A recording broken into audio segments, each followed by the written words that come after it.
स्वागत है आप सभी लोगों का आपके चैनल जेके एग्जाम्स में। आज हमारा है लेक्चर नंबर 3 जो कि हम पढ़ रहे हैं जेके कांस्टेबल के लिए जो टेक्निकल पोर्शन का सिलेबस है टेलीकम्युनिकेशन पोस्ट्स के लिए। आई होप कि आपको पुराने वीडियोस अच्छे लग रहे होंगे और आप अच्छे तरीके से सीख रहे होंगे उनसे।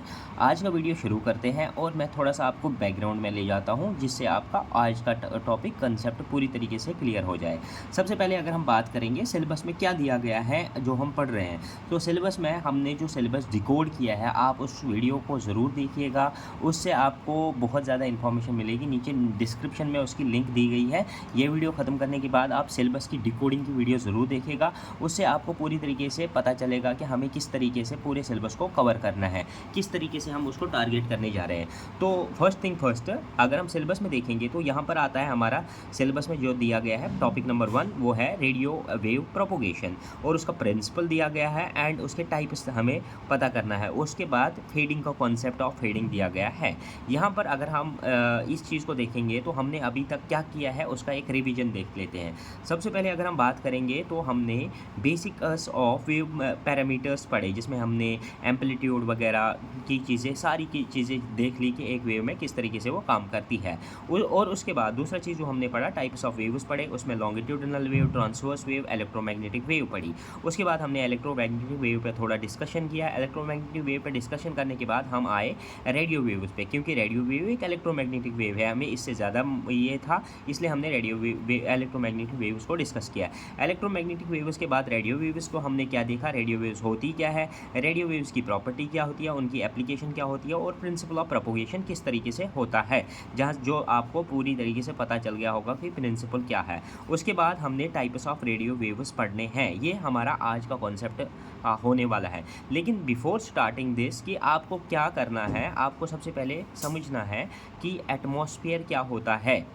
क्यों समझना है एटमॉस्फेयर क्यों होता है? क्योंकि आपको पता है कि जो रेडियो वेव्स की प्रोपोगेशन होती है वो या तो नॉन आयोनोस्फेरिक होती है या आयोनोस्फेरिक होती है। अगर हम इसी से टाइप्स भी निकल जाते हैं। अब अगर मैं आपको आयोनोस्फेरिक ऐसे ही बता दूं हवा में तो आपको समझ में नहीं आ जाएगा। क्यों? क्योंकि आपको एटमॉस्फेयर पूरी तरीके से दोबारा एक बार रिविजन करने की कोशिश करनी है। उसमें हमें सरफेस वेव्स आती है और स्पेस वेव्स आती है जो नॉन आयोस्फेरिक में आती है।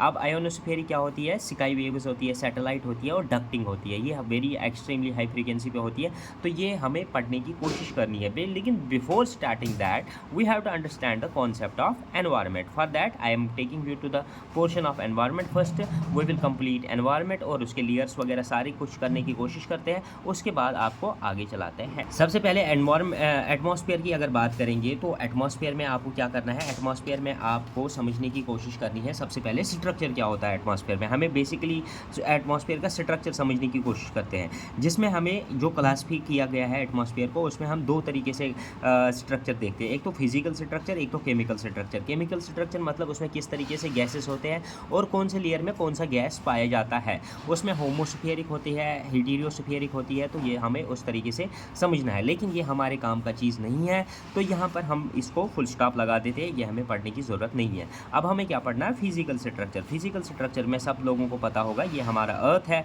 फिर उसके नेक्स्ट जो लेयर आता है वो हमारा ट्रोपोस्फियर आता है। फिर उसके बाद जो लेयर आता है वो स्ट्रेटोस्फियर आता है। फिर उसके बाद जो लेयर आता है वो मीजोस्फियर आता है।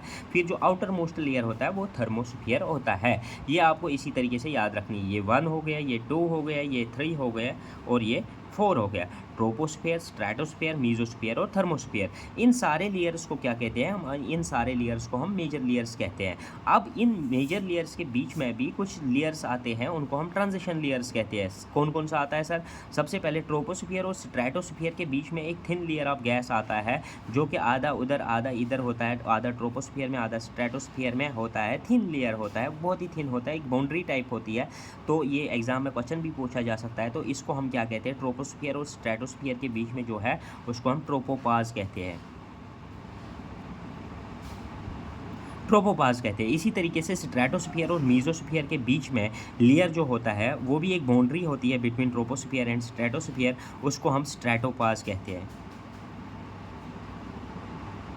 फिर मीजोस्फियर और थर्मोस्फियर, ट्रोपोपाज, स्ट्रेटोपाज एंड इसको हम मीजोपाज कहते हैं। ये भी एक बाउंड्री होती है बिटवीन ट्रोपोस्फियर। अब क्वेश्चन अगर अब पूछा जाएगा what is the boundary layer between troposphere and stratosphere known as it is tropopause, stratosphere and mesosphere it is stratopause, mesosphere and thermosphere it is mesopause. तो आपको नीचे वाला याद रखना है, उसके बाद आपको खुद ही याद रह जाएंगे। इन सारे लेयर्स को क्या कहते हैं, ट्रांजिशन लेयर्स कहते हैं। तो यहाँ तक आपको समझ में आ गया होगा। अब हम एक एक करके ट्रोपोस्फियर, स्ट्रेटोस्फियर, मेसोस्फियर, थर्मोस्फियर की कुछ प्रॉपर्टीज देखते हैं, इनकी कंपोजिशन देखते हैं, और आपको अच्छी तरीके से समझ में आ जाएगा कि ये आयोनोस्फीयर होता क्या है और इसमें रेडियो वेव प्रोपगेशन किस तरीके से होगी। दैट इज़ वाई कि I am taking you to basics, otherwise इसके पढ़ने की कोई ज़रूरत नहीं है, लेकिन आपको क्वेश्चन जो आएंगे वो बहुत बेसिक से ही आ जाएंगे। So for that reason we are understanding now the concept of troposphere, stratosphere, mesosphere and thermosphere, including आपका जो ओजोन लेयर के ऊपर क्वेश्चन बनते हैं वो भी आपको क्लियर हो जाएंगे। इसके अलावा एटमॉस्फेयर पे जो भी क्वेश्चन आपको बन जाएगा इस तरीके से फिजिकल स्ट्रक्चर पे, वो भी आपको क्लियर होने की कोशिश करेंगे। इसके अलावा आयोनोस्फीयर हमें पढ़ना है, वो कहाँ पर एग्जिस्ट करता है, कहाँ पर प्रोपोगेशन होगी, किस तरीके से प्रोपोगेशन होगी, हाउ, तो वो हमें पढ़ने की कोशिश करनी है। So first thing first, let us start with the troposphere. सबसे पहले ट्रोपोस्फियर की अगर बात करेंगे तो ये ट्रोपोस्फियर है, ये अप टू 20 किलोमीटर्स तक आता है, 20 किलोमीटर तक, अर्थ से लेकर ऊपर 20 किलोमीटर तक हमें क्या मिलेगा ट्रोपोस्फियर मिलेगा। अब ये है close to the mean sea level, जो मतलब मीन सी लेवल है जहाँ से हम सी लेवल से हाइट नापते हैं किसी भी, जैसे माउंट एवरेस्ट की हाइट अगर आपको नापनी है तो वो 8848 मीटर्स है। कहाँ से, बेस क्या है, बेस है मीन सी लेवल से। तो मीन सी लेवल होता है, मीन सी लेवल होता है कि क्लोजेस्ट समंदर की गहराई से जो हम नापते हैं वहाँ से उसको ये होती है। तो अगर इंडिया में देखा जाए तो मीन सी लेवल जो रखा गया है वो है मुंबई हाई को रखा गया है, तो ये आपको पता होना चाहिए। तो यहाँ पर अगर बात करेंगे, इसके अलावा ट्रोपोस्फियर में अगर बात करेंगे, contains around 80% of the total mass of the atmosphere. जो भी एटमॉस्फेयर है उसमें जितने भी गैसेस है उनके 80% जो गैसेस है वो किस में मिलते हैं, ट्रोपोस्फियर में मिलते हैं। अब ट्रोपोस्फियर की अगर अगली बात करेंगे तो temperature and water vapour content decreases with increase in height. तो ये इसमें टेम्परेचर भी घट जाता है और वाटर वेपर कंटेंट भी घट जाता है। अगर हम ऊपर जाएंगे, जितना हम ऊपर जाएंगे ट्रोपोस्फियर में उतना टेम्परेचर भी डिक्रीज होता जाएगा और उतना वाटर वेपर भी डिक्रीज होता जाएगा। इसका मतलब ये है कि अर्थ के क्लोज जितना भी है तो उसमें ज़्यादा टेम्परेचर को देखना मिल जाएगा, ऊपर जितना जाएंगे ट्रोपोस्फियर में उतना टेम्परेचर डिक्रीज हो जाएगा। तो इसमें ये वही चीज़ है कि higher we go the cooler it is and deeper we go the hotter it is. ये चीज़ आपको याद रखना है, यहाँ से आपको पता चल जाएगा। अब कितना डिक्रीज हो जाएगा, रेट ऑफ टेम्परेचर डिक्रीज होता है 6.5 डिग्री पर किलोमीटर। जितना हम ऊपर 1 किलोमीटर जाएंगे तो 6.5 डिग्री कम हो जाएगा। मान लो अर्थ के जीरो मतलब जहाँ पर बेस लेवल है, बेस लाइन है अर्थ के मतलब अर्थ के ऊपर, तो वहाँ पर अगर टेम्परेचर है 20 डिग्री, जब हम 1 किलोमीटर ऊपर जाएंगे हाइट में, 1 किलोमीटर ऊपर जाएंगे तो टेम्परेचर 6.5 डिग्री कम हो जाएगा और उसके बाद हमें देखने को मिलेगा 13.5 डिग्री टेम्परेचर। अगर हम और एक किलोमीटर दूसरे किलोमीटर पे ऊपर जाएंगे तो हमें और टेम्परेचर 6.5 डिग्री कम होता हुआ दिखाई देगा। इस चीज़ को हम, इस फिनोमेना को क्या कहते हैं, नॉर्मल लैप्स रेट और एनवायरमेंटल लैप्स रेट भी कहा जाता है इसको। आई होप कि ये आपके काम की चीज़ नहीं है, लेकिन यहाँ से क्वेश्चन आपको डायरेक्टली जी के पोर्शन में भी देखने को मिलेंगे, बट यहाँ पर काम की चीज़ जो है वो आपको पता चल जाएगा। कहाँ पर है काम की चीज़ें वो मैं आपको पूरी तरीके से समझाने की कोशिश करूँगा। यहाँ पर अगर बात करेंगे वाटर वेपर्स जो होते हैं वो बहुत ही इंपॉर्टेंट रोल प्ले करते हैं डिफरेंट वेदर फिनोमेनाज में। ऑल वेदर फिनोमेना जितने भी होते हैं जैसे cold formation, cyclone formation, rainfall formation, वो सारे ट्रोपोस्फियर में ही होते हैं। अब यहाँ पर आपको ये चीज़ समझना है, जितने भी वेदर फिनोमेनाज होते हैं वो किस लेयर ऑफ एटमॉस्फेयर में होते हैं, वो ट्रोपोस्फियर में ही होते हैं। और टर्बुलेंस भी इसमें होती है, मतलब ट्रोपोस्फियर में टर्बुलेंस भी देखने को मिलती है। इसलिए जो हवाई ट्रांसपोर्ट होता है, जो जहाज़ वगैरह चलते हैं वो ट्रोपोस्फियर में कभी नहीं चलते हैं, वो ट्रोपोस्फियर से ऊपर चले जाएंगे। किस में, क्यों, क्योंकि उसमें टर्बुलेंस ज़्यादा होती है। तो आपको ये क्वेश्चंस आपको एग्जाम में देखने को मिल सकते हैं। अब यहाँ पर अगर बात करेंगे ट्रोपोस्फियर इसका मीन्स क्या, मानी क्या होता है, रीजन ऑफ मिक्सिंग। इसमें इसको बताया जाता है रीजन ऑफ मिक्सिंग, इसको बताया, इसका मीनिंग है troposphere means region of mixing. क्यों, इससे आपको पता चलेगा जब जहाँ पर गैसेस आपस में मिल रहे होंगे वो चीज़, ये चीज़, उससे टर्बुलेंस क्रिएट हो जाती है। और उस टर्बुलेंस से क्योंकि मिक्सिंग हो रही है डिफरेंट गैसेस की, वाटर वेपर्स की आपस में, और भी चीज़ें फिनोमेनाज इसमें देखने को मिलते हैं। तो इसमें बहुत सारे वेदर फिनोमेनाज भी आपको देखने को मिलते हैं। अब यहाँ पर इंपॉर्टेंट चीज़ आपको जो याद रखनी है, temperature at the top of the troposphere is maximum at poles. Is maximum at poles and minimum over equator. ये आपको याद रखना है कि ट्रोपोस्फीयर की टॉप मोस्ट बाउंड्री पे अगर हम देखेंगे तो उसमें जो आपका टेम्परेचर देखने को मिलेगा वो कहाँ पर ज़्यादा होगा, पोल्स पे ज़्यादा होता है, इक्वेटर पे जबकि कम देखने को मिलेगा। Upper boundary is known as tropopause, ये मैंने आपको बताया, ये ट्रांजिशनल लेयर है। हायर कॉन्वेक, इधर आपको ये चीज़ें आपको याद होनी चाहिए। तो यहाँ पर आपको एक और पॉइंट याद रखने की ज़रूरत है, जो इसकी हाइट है, ट्रोपोस्फीयर की हाइट अगर देखेंगे 8 किलोमीटर्स एट पोल्स, अगर हम पोल्स की बात करेंगे वहाँ पर ये 18 किलोमीटर तक हाइट में होता है ट्रोपोस्फीयर जो देखने को मिलता है। अब लेकिन अगर हम इक्वेटर की बात करेंगे तो वहाँ पर ये 18 किलोमीटर तक होता है, 8 किलोमीटर पोल्स पे होता है, 18 किलोमीटर इक्वेटर पे होता है। ठीक है, अब यहाँ पर आपको समझ में आ गया होगा ये चीज़। तो यहाँ पर हम बात करते हैं अब ट्रोपोस्फीयर, उसके बाद strato. Basically what we have to understand the concept of ionosphere, जहाँ पर आयोनोस्फीयरिक रेडिएशंस होंगी। लेकिन उससे पहले हमें ट्रोपोस्फीयर की सारी लेयर्स को समझना है और उसके रिलेटेड जो इंपॉर्टेंट पॉइंट्स आपको जीके वाले पोर्शन में भी पूछे जा सकते हैं। आपको ये टॉपिक दोबारा ना करना पड़े, सो for that reason I am doing it here for your convenience, आपको सारे क्वेश्चन आसान हो जाए। तो यहाँ पर अगर स्ट्रेटोस्फीयर की बात करेंगे तो ये 20 किलोमीटर से लेकर 50 किलोमीटर तक की हाइट तक का आ जाता है। ठीक है, अब यहाँ पर second major strata of the atmosphere, पहला कौन सा था, ट्रोपोस्फीयर, दूसरा कौन सा, मेजर लेयरों में की अगर बात करेंगे तो सेकंड आता है स्ट्रेटोस्फीयर, 20 से 50 kilometre above mean sea level. Mean sea level आपको मैंने अभी बताया, अगर इंडिया में नापनी हो तो बम्बई हाई से नापते हैं, तो ये आपको पता होना चाहिए। अब अगर यहाँ पर टेम्परेचर की बात करेंगे तो temperature first remains constant up to 25 kilometre, 25 kilometre तक कोई भी चेंज आपको नहीं दिखेगी टेम्परेचर की इस स्ट्रेटोस्फीयर में। उसके बाद टेम्परेचर आपको देखने को मिलेगा बढ़ जाएगा, जैसे कि वहाँ पर घट रहा था ट्रोपोस्फीयर में, यहाँ पर बढ़ता हुआ देखे जाएगा। And then temperature increases with increase in altitude, क्योंकि आप सन के जितना क्लोज जाओगे उतना आपको वहाँ पर देखने को मिल जाएगा टेम्परेचर इंक्रीज। अब यहाँ पर आपको कॉन्सेप्ट इसके रिलेटेड क्या है, क्यों है, वो आपको जीके वाले पोर्शन में कंप्लीट करवाए जाएंगे। लेकिन यहाँ पर आपको बेसिक पॉइंट जो याद रखना है कि अप टू 25 किलोमीटर कोई भी टेम्परेचर वेरिएशन नहीं देखने को मिलती है, लेकिन 25 किलोमीटर के बाद टेम्परेचर इंक्रीज़ हो जाएगा विद इंक्रीज इन ऑल्टीट्यूड। अब इसमें क्या देखने को इंपॉर्टेंट चीज़ जो है, इसमें नो कन्वेक्शन, कोई भी कन्वेक्शन आपको नहीं देखने को मिलेगी, कोई भी टर्बुलेंस आपको नहीं देखने को मिलेगी। और this is the suitable for air transport. अब मोस्ट ऑफ द क्वेश्चंस आपको पूछे जाते हैं कभी कभी कॉम्पिटिटिव एग्जाम्स में, सबसे ज़्यादा एयर ट्रांसपोर्ट किस लेयर में, एटमॉस्फेयर में कैरी आउट हो जाता है, तो वो किस लेयर में होता है, स्ट्रेटोस्फीयर है में, क्योंकि ये सूटेबल रहता है, इसमें कोई भी कन्वेक्शन नहीं होती है, कोई भी टर्बुलेंस नहीं होती है, तो ये आपको पता होना चाहिए। अब इंपॉर्टेंटली ओजोन, जिसको हम O3 के नाम से भी जानते हैं, वो किस लेयर में लाई करता है, ये भी क्वेश्चन पूछा जाता है। ये तो स्ट्रेटोस्फीयर में लाई करता है। ये O3 क्या होता है, defined as 3 atom isotope of oxygen, 3 atom isotope of oxygen, यानी कि O3 3 atom isotope of oxygen को क्या कहते हैं, ओजोन कहते हैं। और the triatomic form of oxygen, इसको triatomic form of oxygen is known as ozone layer, और 3 atom isotope of oxygen is known as ozone. ये आपको पता होना चाहिए। अब it is faintly blue irritating gas, ये आपको पता होना चाहिए, ब्लू कलर का होता है, इरिटेटिंग गैस होता है, पंजेंट स्मेल होती है इसमें, यानी कि रॉटन एग की जो स्मेल होती है उसकी, इसके ओजोन की भी वही स्मेल होती है। अनस्टेबल, हाईली अनस्टेबल होता है ये भी आपको पता होना चाहिए। अब ये कहाँ पर पाया जाता है, फाउंड एट 15 to 25 किलोमीटर्स के रेंज में पाया जाता है, एटमॉस्फेयर की हाइट में 15 to 25 kilometre, approximately 90% in the stratosphere, 90% इसका स्ट्रेटोस्फीयर होता है और 10% इसका ट्रोपोस्फीयर में भी पाया जाता है। लेकिन मोस्टली हम मानते हैं कि इसको स्ट्रेटोस्फीयर का ही ऑप्शन पे आपको टिक करने के आना है। अब plays an important role in maintaining the thermal stability of the earth, क्योंकि ये अल्ट्रावायलेट रेडिएशन को ब्लॉक करता है। अल्ट्रावायलेट रेडिएशंस आपको पता होनी चाहिए, उनकी वेवलेंथ क्या होती है, 290 nanometres to 320 nanometre, 290 nanometres to 320 nanometres, ये अल्ट्रावायलेट रेडिएशंस की वेवलेंथ होती है, इतनी इनकी वेवलेंथ होती है। तो ये आपको पता होना चाहिए।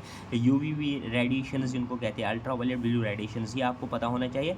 ये उनको एब्जॉर्ब करता है और उनको ज़मीन तक आने से बचाते हैं। दिस कैन अब यहाँ पर अगर ये ज़मीन पे आती है तो उनसे न्यूक्लिक एसिड जो डीएनए और आरएनए होते हैं उनमें म्यूटेशन होते हैं और कैंसर काजिंग एजेंट माना जाता है। अब यहाँ पर अगर देखा जाएगा नेक्स्ट लेयर वो है मीजोस्फीयर। मीजोस्फीयर 50 से लेकर 80 किलोमीटर के हाइट पे देखने को मिल जाता है। दूसरी बात अगर इसमें बात करेंगे डिक्रीज इन टेम्परेचर, इसमें टेम्परेचर डिक्रीज होने को मिलेगा with the increase in altitude. फिर से वही ट्रोपोस्फीयर वाली कहानी, यहाँ पर भी फिर से टेम्परेचर डिक्रीज होने को मिलेगा और इंक्रीज इन आल्टीट्यूड होगा। क्यों होगा इसके रिलेटेड अलग कॉन्सेप्ट है, वो जियोग्राफी में आप पढ़ोगे और जीके वाले पोर्शन में आपको पढ़ना है, लेकिन यहाँ पर आपको इंपॉर्टेंटली ये चीज़ याद रखना है, decrease in temperature with increase in altitude.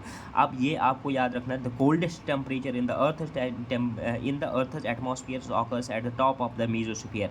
ये भी आपको इंपॉर्टेंट पॉइंट याद रखना है, क्योंकि ये इंपॉर्टेंट पॉइंट डायरेक्टली एग्जाम में पूछे जा सकते हैं। क्योंकि आप सभी लोगों को पता होगा कि ये इंपॉर्टेंट पॉइंट्स होते हैं, तो ये आपको इंपॉर्टेंटली याद रखने हैं। The coldest temperature in the earth's atmosphere occurs at the top of the mesosphere. यहाँ पर ही सबसे ज़्यादा लोवेस्ट टेम्परेचर अर्थ's एटमॉस्फेयर में अगर कहीं को देखने को मिलेगा वो टॉप ऑफ मीजोस्फीयर को देखना मिलेगा। मूव करते हैं नेक्स्ट वाले पोर्शन की तरफ, वो आता है हमारा थर्मोस्फीयर। थर्मोस्फीयर क्या होता है? थर्मोस्फीयर अबव 90 किलोमीटर्स आपका आता है thermosphere from mean sea level से। अब इसमें क्या होता है? टेम्परेचर इंक्रीज होता है, इंक्रीज इन हाइट, या आपको कॉन्सेप्ट पता है। अब आपको डायरेक्टली पॉइंट्स याद रखने हैं। इसमें टेम्परेचर इंक्रीज हो जाएगा जितना जितना हम ऊपर होते जाएंगे।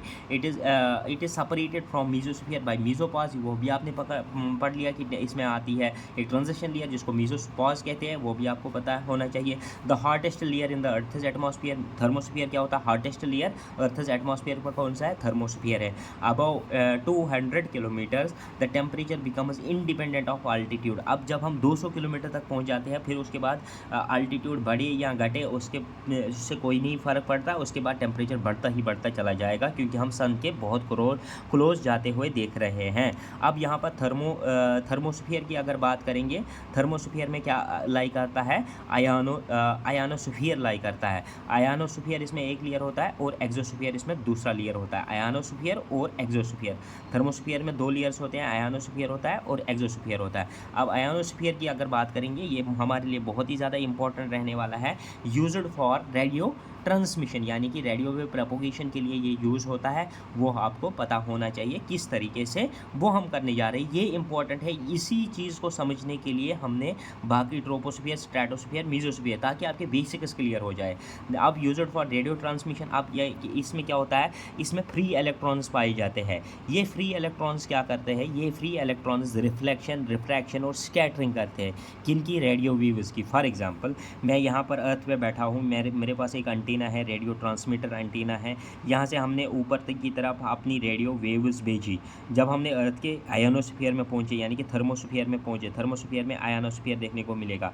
आयनोस्फीयर में क्या होंगे? फ्री इलेक्ट्रॉन्स, वो इसको स्कैटर कर सकते हैं। स्कैटरिंग क्या होता है वो अलग कॉन्सेप्ट है। उसको रिफ्लेक्शन कर सकते हैं, उसको रिफ्रैक्शन कर सकते हैं, और उसको एब्जॉर्ब भी कर सकते हैं, और उसको पास थ्रू भी कर सकते हैं, मतलब उसके बीच ट्रांसपेरेंसी भी हो सकती है। अब ये चीज़ों की वजह से ये जो बीम हमने यहाँ से भेजी, जो हमने यहाँ से वेव भेजी, वो रिफ्लेक्ट होके इस तरीके से दूसरी जगह तक पहुँच जाती है, जहाँ पर हमारा दूसरा एंटीना, रिसीविंग एंटीना लगा हुआ होगा। वहाँ पर सिग्नल पहुँच जाएंगी और आगे इस एंटीना से हमारी सिग्नल सीधे टीवी तक पहुँच जाएगी केबल के थ्रू, और इस टीवी में हमारा डीडी नेशनल चलेगा। आपने देखा होगा इसी तरीके से प्रोपोगेशन की जाती है। अब इसमें प्रेजेंस ऑफ फ्री इलेक्ट्रॉन्स होते हैं। रेडियो वेव इसमें प्रोपोगेट करती है। इट हैज़, अब आपको ये चीज़ आपको ज़रूरी देखना है कि इसमें क्या क्या लेयर होते हैं। इसमें डी, ई और एफ रीजन होते हैं। इसमें डी रीजन होता है, ई रीजन होता है, एफ रीजन होता है। इस पर क्वेश्चन आ सकता है, ये आपको याद रखने की ज़रूरत है। It is above 60 kilometres to 90 kilometres. अब इसका पता होना चाहिए आपको, 60 से लेकर 90 किलोमीटर तक डी रीजन होता है। ये रात को आपको दिखाई नहीं दे देगा, बिल्कुल भी रात को गायब हो जाता है, डिसअपीयर हो जाता है डी रीजन। आप किस तरीके से याद रख सकते हो? D for disappear, disappears at night. E region क्या होता है? 90 किलोमीटर से 140 किलोमीटर तक होता है आल्टीट्यूड में। एफ रीजन क्या होता है? अबव 140 किलोमीटर जो आता है वो आपका एफ रीजन होता है। During the day it has F1 region 140 to 180 kilometre, और F2 रीजन होता है 250 to 500 kilometres. Concentration of electrons peaks in this region. तो यहाँ पर आपको सबसे ज़्यादा इंपॉर्टेंट चीज़ याद रखना है, F2 रीजन में सबसे ज़्यादा कॉन्सेंट्रेशन ऑफ इलेक्ट्रॉन्स होते हैं। तो सबसे ज़्यादा रेडियो वेव प्रोपोगेशन किस में हो जाएगी, F2 रीजन में। यानी कि अगर आपको क्वेश्चन पूछा जाएगा which region of the ionosphere DEF पूछा जाएगा किस में सबसे ज़्यादा रेडियो वेव प्रोपोगेशन होने के चांसेस हैं, तो आप F रीजन पर टिक करके आओगे। अब अगर उन्होंने F1 F2 पूछा, यहाँ DE F1 F2 पूछा, तो F2 पे आप टिक करके आओगे। आई होप कि ये बेसिक कॉन्सेप्ट था, इसके लिए ये आपको क्लियर हो गया होगा। नेक्स्ट वीडियो में मिलते हैं आप directly types of radio wave propagation के साथ।